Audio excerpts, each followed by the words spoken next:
Welcome to our channel. Today we how to verify your iPhone privacy permissions for Safari, beginner guide step by step clearly.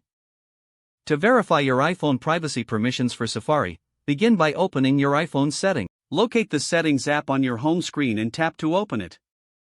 Scroll down until you find Safari and select it.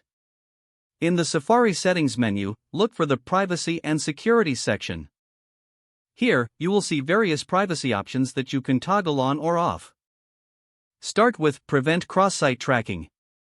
This feature helps stop advertisers from tracking your browsing behavior across different websites.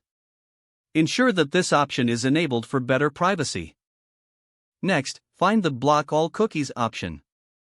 Blocking cookies can provide additional privacy, but it may limit some website functionalities.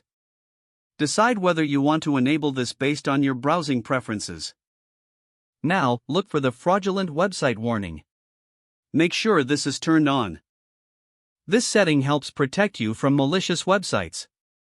Next, check the camera and microphone permissions within Safari. To do this, go back to the main settings menu. Scroll down again, but this time, tap on Privacy. In the Privacy menu, select Camera. Ensure Safari is listed and the toggle switch is enabled.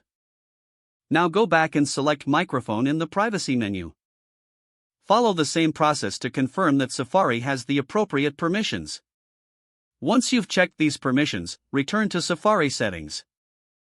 Take a moment to review the Safari Suggestions setting. Enabling this feature enhances your browsing experience with personalized suggestions. Finally, exit out of the Settings app. Your privacy permissions for Safari are now verified and configured to enhance your security while browsing. If the page does not load, refresh the browser or try again in a private or incognito window. Make sure you are using the correct email address, then retype it carefully to avoid small typos. If your password is not accepted, use the Reset option and create a new strong password you can remember. Check your spam folder for verification or security emails, then complete any requested confirmation steps. Enable two-factor authentication if available to improve account security and reduce unauthorized access risk. Don't forget to like this video and subscribe to our channel for more step-by-step tech guides.